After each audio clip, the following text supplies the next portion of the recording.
जय हिंद दोस्तों, आप सभी का स्वागत है क्रांति एजुकेशन पे।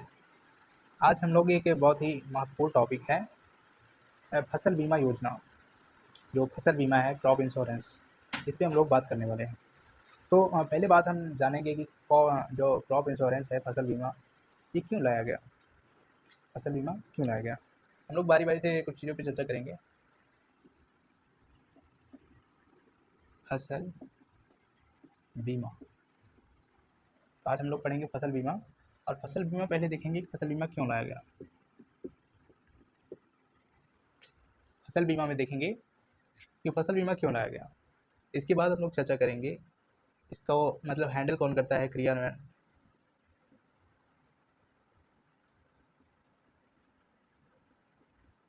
क्रियान्वयन, इसको जो फसल बीमा योजना है, इसको क्रियान्वयन करने की जिम्मेदारी किसकी है। और तीसरा अगर हम देखेंगे तो इसकी विशेषताएं,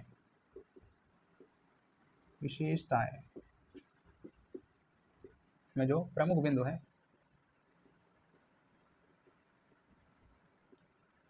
प्रमुख बिंदुओं पे चर्चा करेंगे। तो पहले हम लोग बात कर लेते हैं कि फसल बीमा योजना, फसल बीमा क्यों आई। तो इसको 2016 में लाया गया। तो इसके पहले की जैसे कि आप जानते होंगे कि हमारे यहाँ मिनिमम सपोर्ट प्राइस जो एमएसपी है वो लागू थी, जो कि होता है कि किसानों को बाजार जोखिम से सुरक्षा प्रदान करता है। तो इसमें क्या होता है कि सिर्फ बाजार जोखिम से सुरक्षा प्रदान की जाती है, जबकि किसानों को उत्पादन जोखिम से भी सुरक्षा की आवश्यकता होती है। तो उत्पादन जोखिम से जो सुरक्षा है, ये सुरक्षा प्रदान करने के लिए ये फसल बीमा योजना लाई गई। तो 2016 में इसको लाया गया था। 2016 में फसल बीमा योजना आई। ठीक, तो इसके कारणों पे देखते हैं कि क्या होता है कि हमारे भारत में अगर बात करें, जैसे कि हमारा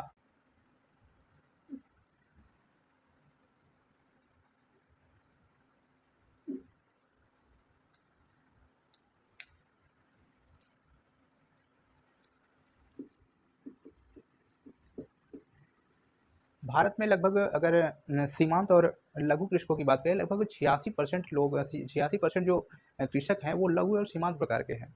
तो इनको जो है, इनके पास बहुत ही कम खेती होती है, जिनको खाद्य सुरक्षा की या जो उत्पाद होते हैं उनको सुरक्षित करने की बहुत ही ज़्यादा आवश्यकता होती है। तो इसके लिए बहुत ही ज़्यादा ज़रूरी हो जाता है कि इनके खाद्य सुरक्षा प्रदान की जाए।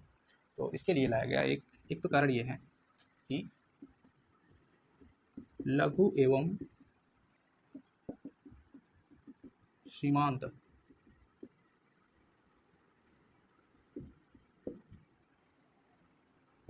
की सुरक्षा को सुरक्षा प्रदान करने के लिए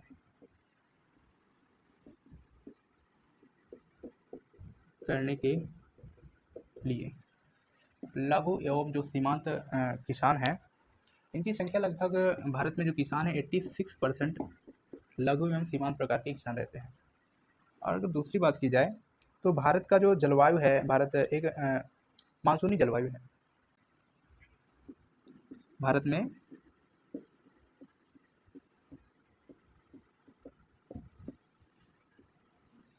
मानसूनी जलवायु है। भारत का जो लगभग जो एक कृषि का एक बड़ा भाग, लगभग 60% भाग जो है वो मानसून पे निर्भर है। और कभी कभी क्या होता है कि कुछ साल जो है मानसून लेट से आता है, या फिर मानसून में कुछ समस्याएं होती है जो फसलों को जो है बर्बाद कर देती हैं, उत्पादकता कम होती है। तो इससे जो है, तो एक ये भी समस्या हो गई, जिससे हमें किसानों को जो है सहायता प्रदान करने की आवश्यकता होती है। तो इसके लिए भी फसल बीमा लाई गई। तो इन चीज़ों के लिए फसल बीमा एक बहुत ही ज़्यादा कारगर चीज़ साबित हुई। अब इसके बाद हम लोग चर्चा करेंगे कि इसको क्रियान्वित कौन करता है। इसको क्रियान्वित करने के लिए कृषि एवं किसान कल्याण मंत्रालय,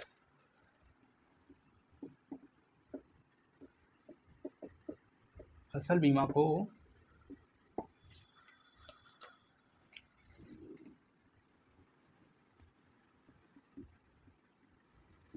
क्रियान्वयन की जिम्मेदारी कृषि एवं किसान कल्याण मंत्रालय के अंतर्गत आती है।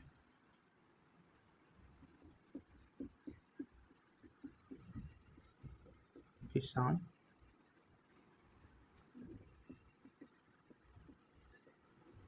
मंत्रालय। तो हमारा जो कृषि एवं किसान कल्याण मंत्रालय है, ये जो है फसल बीमा का क्रियान्वयन करता है, इसकी देखरेख में ये चीज़ें होती हैं। इसके बाद जो हम सबसे महत्वपूर्ण बिंदु पढ़ने जा रहे हैं, इसकी विशेषताएँ क्या हैं और इसमें क्या-क्या महत्वपूर्ण चीज़ें आती हैं, इस पे हम लोग चर्चा करते हैं।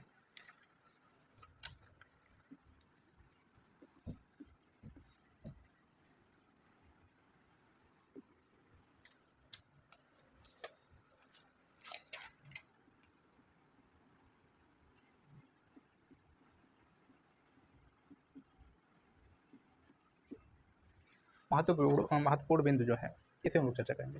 तो पहली बात तो इसमें अगर बात करें कि कौन-कौन सी फसलें शामिल हैं, तो इसमें एक देखते हैं कि खाद्यान्न, तिलहन और वाणिज्यिक तथा बागानी फसलें शामिल की गई हैं। खाद्यान्न, तिलहन,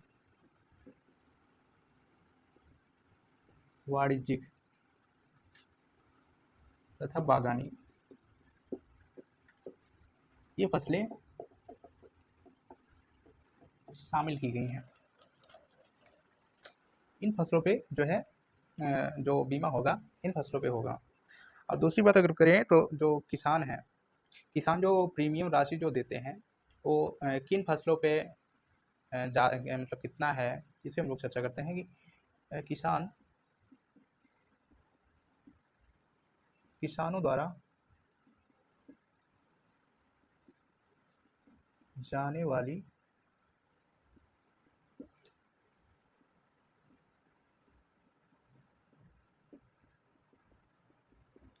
किसानों द्वारा दी जाने वाली प्रीमियम राशि, हमारा जो खरीफ की फसल होती है, खरीफ की फसलों पे 2%, खरीफ की फसलों पे किसान 2% प्रीमियम राशि देता है। रबी की फसलों पे 1.5% देता है, तथा जो वाणिज्यिक फसलें हैं, वाणिज्यिक या बागानी बागानी फसलों पे 5%, बागानी फसलों पे 5% जो है किसानों को प्रीमियम राशि देना पड़ता है। ठीक, इसके बाद अगर हम लोग चर्चा करते हैं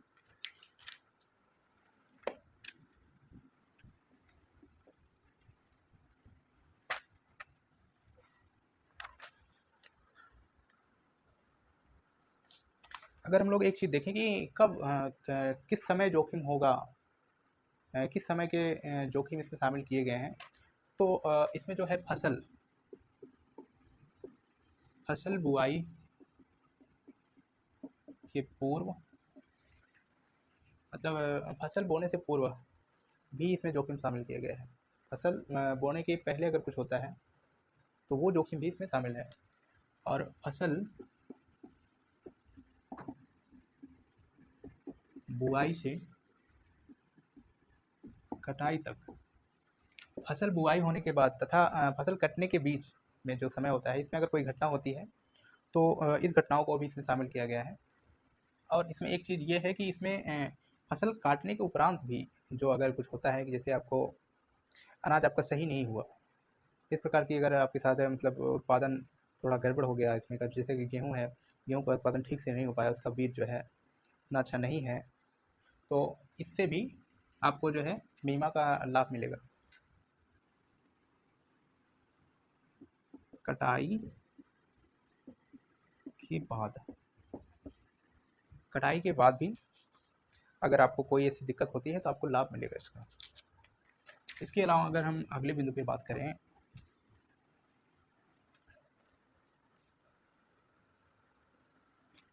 तो सरकार ने हमारा मतलब एक बेहतर काम किया है कि इसके देखो क्या बात है कि हमारे देश में कोई नीतियाँ तो बन जाती हैं, लेकिन इसको क्रियान्वित करने के लिए कि बेहतर क्रियान्वयन हो, इसके लिए कोई एक बढ़िया से प्लेटफॉर्म होना चाहिए। तो इस दिशा में सरकार ने काम करते हुए इसके लिए एक प्लेटफॉर्म का निर्माण किया। इसे राष्ट्रीय फसल बीमा पोर्टल के नाम से जाना गया। राष्ट्रीय फसल बीमा पोर्टल, राष्ट्रीय फसल बीमा पोर्टल के नाम से इसको जाना जाता है। और यह हितधारकों के मध्य जो है बेहतर क्रियान्वयन को सुनिश्चित करता है तथा उनको लाभ प्रदान मतलब एक प्लेटफॉर्म प्रदान करता है उनको। ठीक, और इसमें अगले बिंदु को अगर देखते हैं तो बीमा कंपनी को 3 वर्ष के लिए, बीमा कंपनी को 3 वर्ष के लिए व्यवसाय का आवंटन करने को कहा गया है। बीमा कंपनी को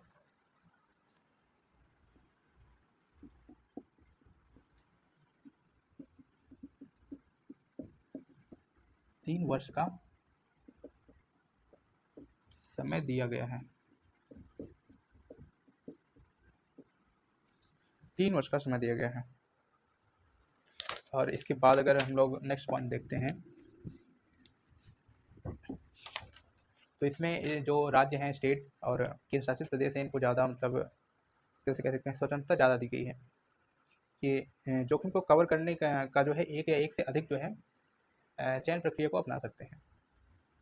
तो एक पॉइंट हमारा ये भी हो गया कि राज्य या केंद्र शासित इनको ज़्यादा स्वतंत्रता दी गई है, स्वतंत्रता ज़्यादा दी गई है। किस चीज़ के लिए स्वतंत्रता ज़्यादा दी गई है कि ये जोखिम को कवर करने के लिए एक से ज़्यादा चयनात्मक तरीकों को अपना सकते हैं। जोखिम को कवर करने के लिए एक या एक से अधिक तरीकों को अपना सकते हैं। इसके अलावा अगर हम बात देखते हैं तो आगे देखते हैं नेक्स्ट पॉइंट।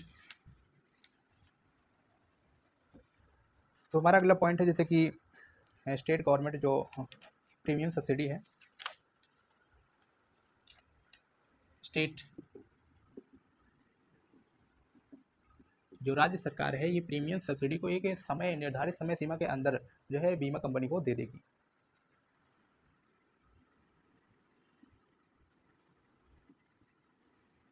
प्रीमियम राशि को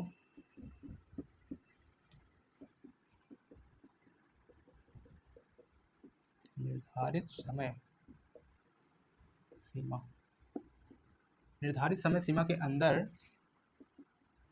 बीमा कंपनी को दे देगी। तो निर्धारित समय सीमा के अंदर राज्य को देना पड़ेगा। अगर यह देने में विफल होता है तो योजना को लागू करने की अनुमति नहीं दी जाएगी।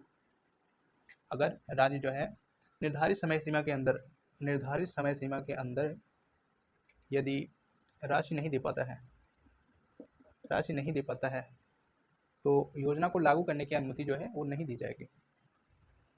तो ये एक इसका पॉइंट हो गया जो कि अगर पीटी की दृष्टि से देखें तो पीटी में ये पॉइंट आ सकता है क्योंकि यहाँ पे थोड़ा टर्म एक यूज हो रहा है, तो ये थोड़ा इंपॉर्टेंट हो जाता है कि इसमें क्या कहा गया है, अनुमति, अनुमति रोकी जा सकती है। ठीक, नेक्स्ट पॉइंट हम लोग देखते हैं।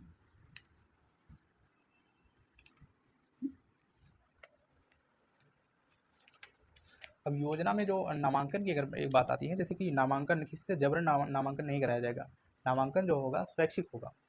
किसान जो हमारे फार्मर हैं ये अपनी इच्छा के अनुसार इसमें फसल बीमा करा सकते हैं, अन्यथा अगर उनकी इच्छा है कि हम नहीं कराना चाहते तो वो नहीं भी करा सकते हैं। तो फसल बीमा में किसानों का नामांकन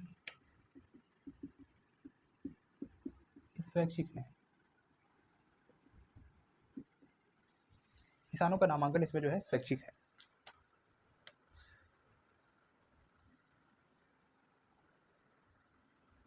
अब पूर्वोत्तर के लिए थोड़ा सहायता दी गई है। नेक्स्ट पॉइंट में देखते हैं इसको।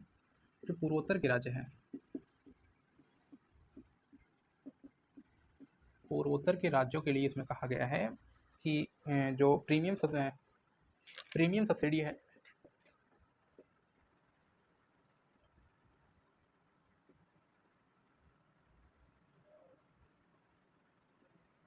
प्रीमियम सब्सिडी 50% से बढ़ाकर 90% ये होगा केंद्र अंशदान का,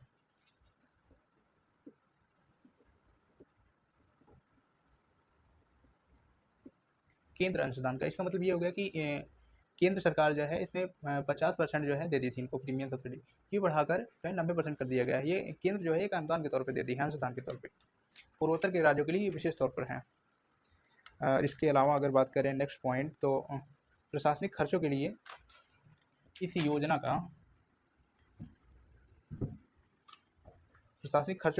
का आवंटन 3% अनिवार्य होगा।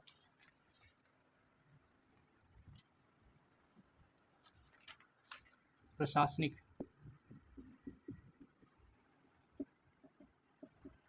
खर्चों हेतु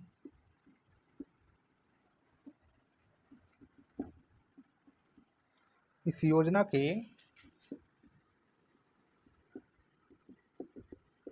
आवंटन का 3% अनिवार्य 3% अनिवार्य होगा। तो ये चीज़ें हो गई हमारी फसल बीमा योजना के बारे में। इसी तरह हमारे साथ बने रहिए। आपको अगर कोई भी दिक्कत होती है तो आप हमारे पास कमेंट करिए और हम आपके उत्तर का जवाब ज़रूर देंगे। और अगर आपको किसी भी सब्जेक्ट में, जैसे हिस्ट्री हो, पॉलिटी हो, ज्योग्राफी हो, इसमें कोई भी समस्या आती है यूपीएससी से रिलेटेड या स्टेट बीसीएस से रिलेटेड, तो आप हमसे डिस्कस कर सकते हैं। Thank you.